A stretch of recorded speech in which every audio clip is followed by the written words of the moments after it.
Hello and welcome. I'm AIRK, the digital twin of Rhonda K. Welcome to day one of our Swift programming journey. Today is the start of something powerful. You are about to learn a language that opens the doors to building apps for iPhones, iPads, Macs, Apple Watches, and even Apple TVs. Think about that for a moment. Nearly everyone you know uses at least one Apple device every single day. And behind every app on those devices, there is code written in Swift. By learning Swift, you're not just picking up another programming language. You're learning the foundation of how to create real world applications that can impact millions of people. Swift is designed to be safe, fast, and modern.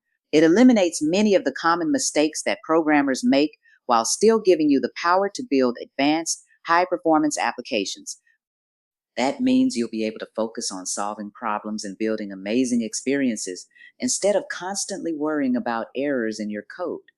By the end of today's lesson, you'll know how to set up the tools you need, how to write your very first Swift code, and how to work with some of the most basic building blocks of any program: variables, constants, data types, comments, and operators.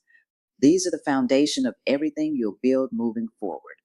Remember, every expert once stood exactly where you are now, at lesson one. The difference is they kept moving forward one step at a time, and that's exactly what we're going to do. Let's dive in and get started. Let's begin by understanding what Swift is. Swift is a powerful and modern programming language developed by Apple for building apps across all Apple platforms: iOS, macOS, watchOS, and tvOS. Apple designed it with three things in mind: safety, performance, and ease of use. That means it's not only fast and reliable, but also easier to read and write than many older languages. Now let's talk about the tools you'll need. To write Swift code, you'll use XCode, Apple's official development environment. You can download it for free from the Mac App Store. Once you've installed it, open Xcode and create a Swift playground. A playground is a space where you can experiment with Swift code and instantly see the results of what you've written. It's interactive, which makes it perfect for learning. Think of playgrounds as your practice field before you move on to building full apps. Now that you have your environment set up, let's talk about one of the most important concepts in programming: variables and constants. A variable is like a labeled box that can hold information. What makes it powerful is that the information inside the box can change. In Swift, you declare a variable using the keyword var. For example, var my variable equals 10. Here we created a variable called my variable and gave it the value of 10. Later on, we can change it to another number if we want. A constant, on the other hand, is a box whose value never changes once you've set it. In Swift, you declare a constant using the keyword let. For example, let my constant equal 20. Here, my constant will always be 20. If you try to change it, Swift will give you an error.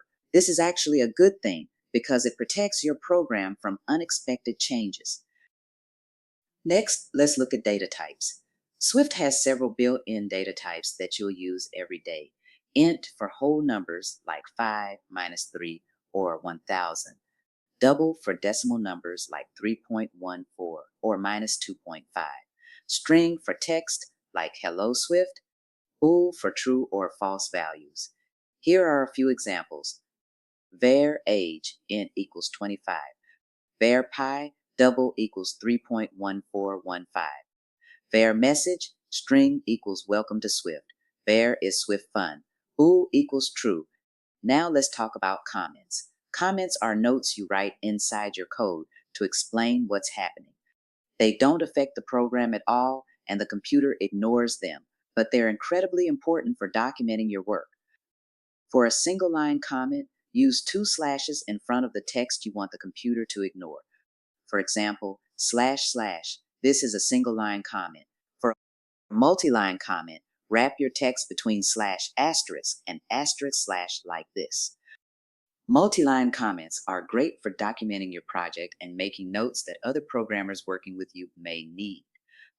Finally, let's explore operators. Operators let you perform calculations and make comparisons. Arithmetic operators: addition, the plus sign; subtraction, minus sign. Multiplication uses the asterisk. Division uses the forward slash. And modulus, which gives the remainder after division, uses the percent sign. Examples: open Xcode and follow along by typing these expressions in your playground window. You will see the results in real time as you are typing the expressions. Feel free to pause the video as needed. Let's begin. Let's sum equal 10 plus 5. What answer did you get? You should get an answer of 15. Let difference equal 10 minus 5. Answer is 5. Let product equal 10 times 5, in which case the answer is 50. Now let's create expressions for the last two operators. Let quotient equal 10 divided by 2. The answer is 5. Let remainder equal 10 modulus 3. You should get an answer of 1. Comparison operators let you compare values: equal to, not equal to, greater than, less than, and less than or equal to. And finally, we have logical operators. A double ampersand means and. We are now at the hands-on practical part of the lesson. You will complete this part on your own.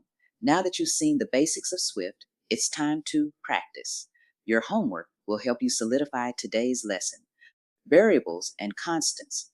Create a constant for the speed of light. Set it to 299,792,458 meters per second, and then try to change it.